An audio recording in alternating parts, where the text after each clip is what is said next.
Hi hello நண்பா நண்பேஸ், this is RJ Gautham from Radio Rhythm. இன்றைக்கி நம்ம காஃபி வித் கௌதம்ங்கிற ஷோவில் சின்னதாக ஒரு மோட்டிவேஷன் ஓரியன்டாக பேசலான்னு இருக்கேன். என்னடா அந்த மோட்டிவேஷன் பார்க்குறீங்களா? ஒன்றும் இல்லைங்க. அதாவது நம்ம வாழ்க்கையில் வெற்றி அப்படிங்கிறது எல்லாருக்குமே ரொம்ப பிடிச்ச விஷயம். ஸோ அந்த வெற்றியை எப்படி அடையலாம் அப்படின்னு ஒரு மோட்டிவேஷன் ஓரியன்டாக பேசலாம் அப்படின்னு வந்திருக்கேன். ஷோக்குள்ளே போகலாமா? வாழ்க்கையில் சாதனை படைத்த பெரும்பாலான மனிதர்கள் சாமானியர்களாக பிறந்தவர்கள் தான். நீங்களே யோசித்து பாருங்கள். அடித்தட்டு மனிதராக பிறந்து மிகப்பெரிய சாதனை படைக்கிறார் ஒரு மனிதர். ஆனால் அவர்களுக்கு பிறந்து கோடீஸ்வரர்களாக வளர்ந்த அவர்களது பிள்ளைகள் அந்த அடித்தட்டு மனிதரின் சாதனையை மிஞ்ச முடியவில்லை. ஆபிரகாம் லிங்கனாக இருக்கட்டும், நம் ஏபிஜே அப்துல் கலாம் சாராக இருக்கட்டும், உலக கோடீஸ்வரரான பில்கேட்ஸாக கூட இருக்கட்டும், கம்ப்யூட்டர், தொழில்துறை, வர்த்தகம், அரசியல், பொருளாதாரம் என்று இன்றும் உயர்ந்த நிலையில் இருக்கக்கூடிய பெரும்பாலான மனிதர்கள் சாதாரண நிலையில் பிறந்த இமாலய சாதனையை புரிந்தவர்கள் தான்.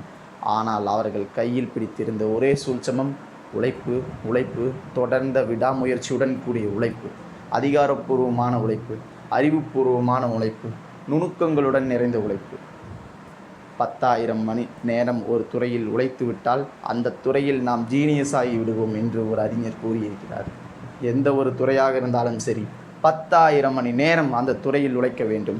ஒரு நாளைக்கு 8 மணி நேரம் உழைப்பதாக கூட எடுத்துக்கொண்டால், வருடத்தில் 300 நாட்களாவது உழைப்போம் என்று எடுத்துக்கொண்டால், குறைந்தது 4 ஆண்டுக்குள் அந்த துறையில் போராட வேண்டும். அப்போதுதான் அந்த துறையில் சாதனை என்பது சாத்தியமாகும். நண்பர்களே, உடல் உழைப்பு என்பதை விட அறிவால் உழைப்பது என்பது தான் முக்கியமானது. வாழ்க்கை என்பது ஒரு சதுரங்க வேட்டை.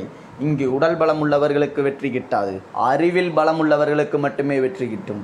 காரியங்கள் செய்வது மட்டும் இல்லை வாழ்க்கை, காய் நகர்த்துவது தான் வாழ்க்கை. தனக்கு கிடைக்கக்கூடிய சந்தர்ப்பங்களை எல்லாம் வாய்ப்பாக பயன்படுத்தி கொள்ளுங்கள். அதுவே உங்கள் வெற்றிக்கான சிறந்த அடியாக இருக்கும். ஒவ்வொரு மணித்துளையையும் சேமியுங்கள். ஒவ்வொரு மனிதரையும் சம்பாதிக்க தொடங்குங்கள். வெற்றி என்பது கண்டிப்பாக உங்களை தேடி வரும். உங்கள் வெற்றியினை உரைக்கச் சொல்லுங்கள், ஊர் முழுவதும் சொல்லுங்கள். அது உங்கள் மேல் இருக்கும் தன்னம்பிக்கையை மேலும் மேலும் மேம்படுத்தும். உங்கள் தோல்விகளை உள் மனதில் கூட நினைத்து பார்க்காதீர்கள். அது உங்கள் செயல்பாட்டையே முடக்கிவிடும். தோல்வியிலிருந்து நாம் கற்றுக்கொள்ள வேண்டியது பாடங்களையே மட்டுமே. தோல்வியை சுமந்து நடப்பதற்கு அது ஒன்றும் நம் வாரிசு கிடையாது. நான் வெற்றியாளன், நான் வெற்றி பெறுவேன், நான் நிச்சயமாக வெற்றி பெறுவேன் என்று மனதில் சொல்லிக்கொண்டே இருங்கள். எப்போதும் அந்த நெருப்பு நம் மனதில் எரிந்து கொண்டே இருக்கட்டும். நாம் உறங்கும் போதும் அந்த நெருப்பு உறங்காமல் நம் மனதில் நினைத்து கொண்டே எரிந்து கொண்டே இருக்கட்டும். வெற்றிக்கு நாள் குறிப்பது உங்கள் கையில் மட்டுமே உள்ளது.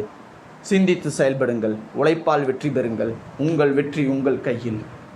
Thank you. Signing off by RJ Gautham from Radio rhythm.